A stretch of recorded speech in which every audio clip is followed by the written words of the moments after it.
The Division Bell, un verdadero tesoro para quienes aman las baladas suaves, los solos de guitarra reciclados de Comfort Be Numb y los coros femeninos al por mayor. Si alguna vez soñaron con escuchar una versión dilatada de la intro de Shine On You Crazy Diamond, este álbum es para ustedes.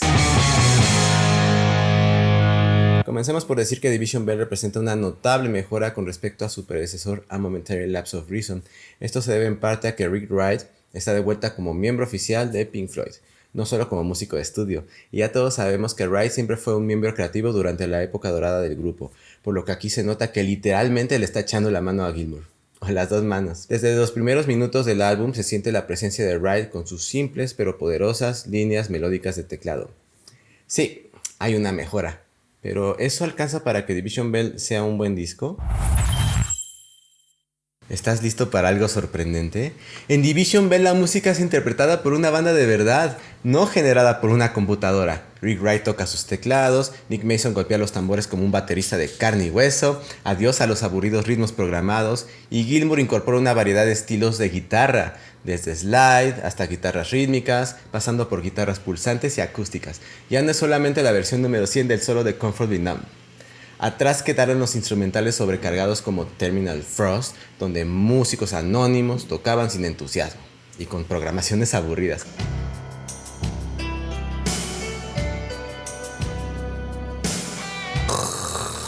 Aquí el simple hecho de poder identificar a cada uno de los miembros de la banda interpretando sus respectivos instrumentos en conjunto ya es un avance destacable. La producción también merece un aplauso. La calidad del sonido es tan nítida y profesional que podrías usar este disco de fondo durante una cena romántica sin que nadie te acuse de arruinar el ambiente. ¿Y quién podría quejarse de eso? Pero toda esa calidad en cuanto a aspectos técnicos no es suficiente para compensar las evidentes carencias creativas en este álbum. En Division Bell lamentablemente los clichés característicos del álbum anterior persisten, y nos encontramos otra vez con una dosis abrumadora de coros femeninos, saxofones, efectos de sonido aleatorios, todo porque sí, porque según Gilmour, eso suena a Pink Floyd. Lo que es aún más evidente y en cierto modo desilusionante es la presencia de autoplagios específicos de canciones del pasado que iré abordando más adelante. Sin embargo, el problema más grande con Division Bell es su sonido plano, aburrido y predecible.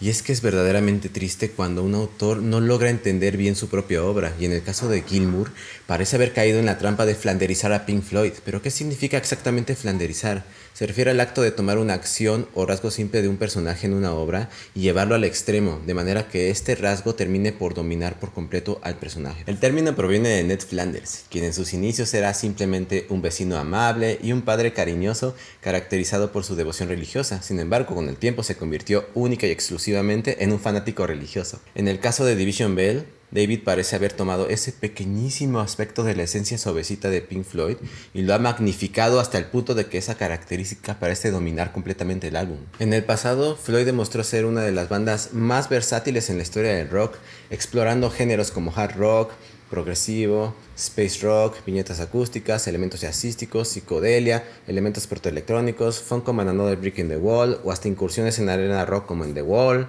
o protopunk como en Animals. No obstante, en Division Bell, Gilmour parece centrarse exclusivamente en el aspecto tranquilito, celestial, suavecito de Floyd, apenas una pequeñísima parte del sonido clásico del grupo, como si la banda entera se fuera a tomar una siesta colectiva. Llegó la hora de irse a dormir en mi colchón Springer. Division Bell suena un álbum larguísimo de 1 hora de baladas estériles y sin energía que podría poner a dormir a un velociraptor en plena acción. Escuchas una canción y te preguntas si accidentalmente ingresaste a una misa en lugar de un concierto de rock. Pero bueno, vamos a las canciones. ¿Les parece? Una vez más nos encontramos con una imitación textual de la introducción de Shine On You Crazy Diamond. Sin embargo, en este caso, a diferencia de Signs of Life, que no había nada, hay un toque distintivo gracias a las cálidas notas de teclado de Rick Wright, quien marca su regreso a la banda con la primera nota del álbum. Esto crea un agradable diálogo musical con la suave guitarra de David Gilmour, respaldado por el ritmo yacero de Nick Mason.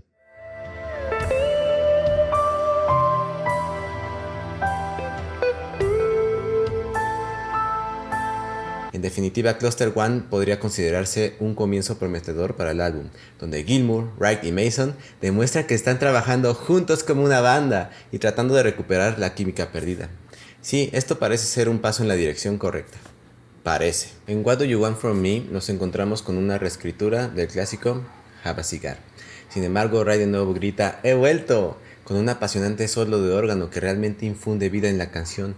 Esta intro es capaz de ponerte la piel de gallina, y es un alivio que esta vez la interpretación musical sea humana en su totalidad.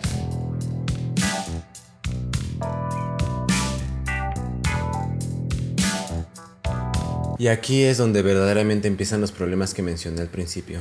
Paul Zapar no es terrible, de hecho podría describirse como un abrazo musical con esos arpegios de guitarra acústica y el melódico bajo que los acompaña.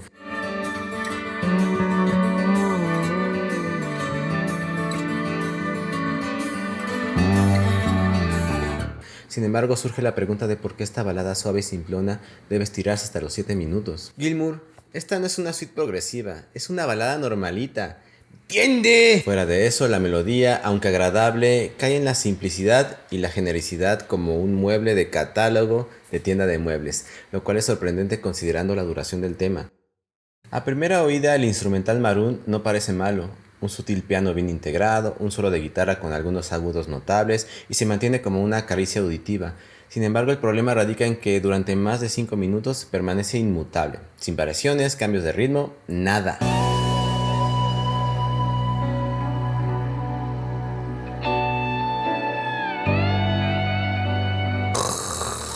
Permítanme una comparación con una pista de otra banda prog, Eyes de Camel, otro instrumental etéreo con un solo de guitarra destacado. A pesar de durar 10 minutos, Eyes logra mantener la atención del oyente con diversas variaciones. Un solo de sintetizador,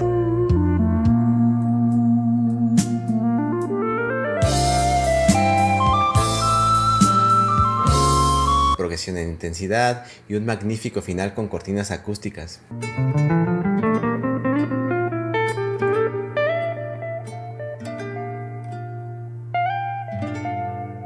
En Maroon nada de eso sucede, a excepción de la incorporación del ritmo de Mason.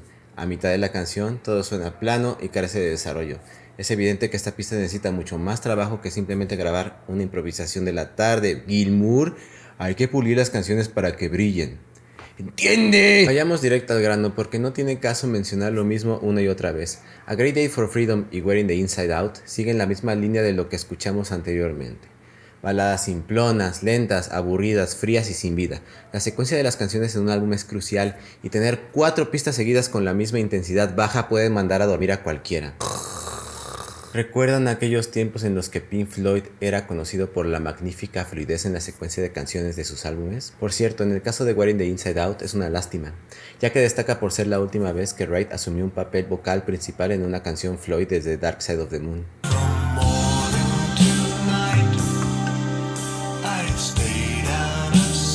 ¡Qué padre! Wright está cantando.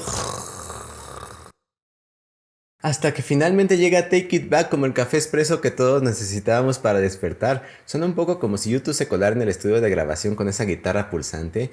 Mason por fin parece decidirse a acelerar un poco el ritmo y finalmente tenemos un gancho melódico que se graba en la memoria.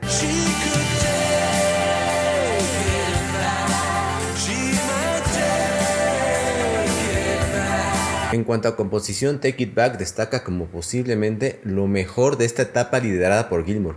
Los versos están estructurados con precisión y el coro pega realmente fuerte. Gracias Gilmour, Wright y Mason, gracias por este oasis en medio del desierto sonoro. Primero que nada quiero decir que la intro de Coming Back to Life no es precisamente de mi agrado.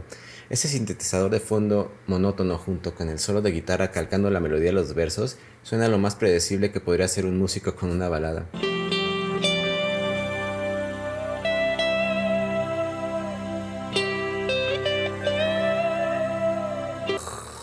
Además de que parece que otra vez estamos en una versión repetitiva de Shine On. Pero poco después, Gilmour comienza con esa guitarra rítmica contagiosa que honestamente cuenta con algo de energía que el resto del 85% del álbum no tiene.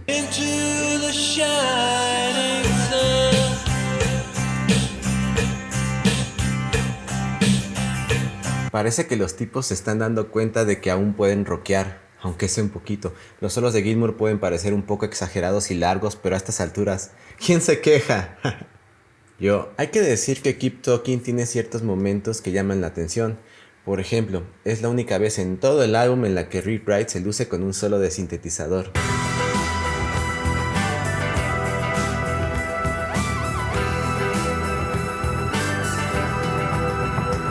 Gilmour, ¿recuerdas cuando Wright solía destacar con esos impresionantes solos de teclado en los años anteriores? Tal vez habría sido una buena idea dejarlo hacer más de eso en este álbum. Hubiera inyectado algo de vida en él. ¡Entiende! ¡Entiende! Pero lamentablemente eso es lo único destacable. Keep Talking parece ser otra reencarnación de la super genial melodía de Yet Another Movie. Como si no tuviéramos suficiente con Sorrow. Y esos coros femeninos que aparecen una y otra vez y otra vez y otra vez. ¿No les pueden apagar el micrófono, por favor?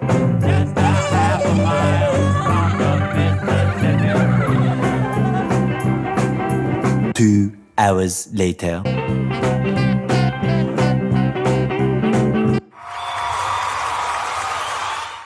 Lost for Words presenta un esfuerzo decente y se asemeja a una balada country con agradables guitarras acústicas. Aunque al principio puede recordar a Wish You Were Here, a estas alturas los autoplagios son una constante en la banda y ya no me voy a quejar de eso. La melodía es más genérica que un episodio de La Rosa de Guadalupe cuando un personaje termina en el hospital, pero al menos es agradable.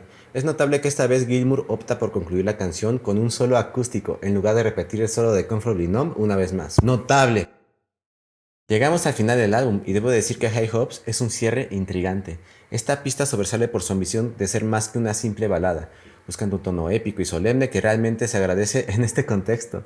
Y por fin, a diferencia de la épica Dogs of War, sin saxofones o coros femeninos. Desde el principio se nos presenta con una introducción que evoca un sentido de misterio y anticipación, con el sonido de campanas resonando y las teclas de Wright respondiendo en consonancia.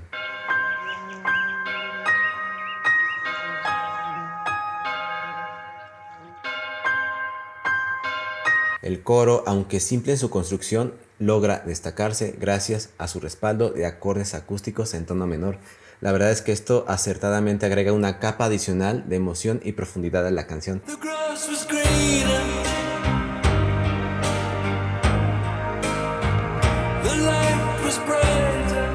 Y por supuesto no podemos dejar pasar el solo de guitarra slide como cierre, que otorga un toque distintivo y memorable al cierre del álbum.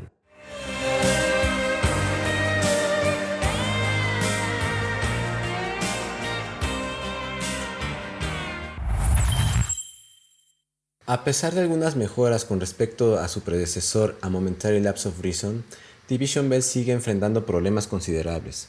A lo largo de sus pistas se pueden encontrar momentos de belleza melódica y algunos destellos de la creatividad característica de Pink Floyd. Sin embargo, también se ve la sombra de los clichés y autoplagios que afectan negativamente la frescura y la originalidad del álbum. Division Bell destaca por su enfoque en baladas suaves y etéreas que pueden no ser del gusto de todos los oyentes, especialmente de aquellos que esperaban la variedad y la experimentación que Pink Floyd solía ofrecer en sus obras anteriores. A pesar de esto, el álbum tiene momentos destacados como High Hopes y Take It Back, que muestran destellos de la grandeza pasada de la banda. En fin, lo bueno es que ya es el último disco de Pink Floyd sin Waters, ¿verdad? ¿Verdad? Amigos, ha sido un placer rockear con ustedes en este video. Si disfrutaron de este análisis más intenso que un solo de guitarra de Gilmour, dale like al video para que sepamos que no están Comfortably Numb. Y si quieren seguir descubriendo más sobre el mundo del rock clásico, no olviden suscribirse al Muro del Rock. Prometemos mantenerlos tan entretenidos como un solo de batería de Nick Mason. Y con más ritmo. Nos vemos en el próximo video.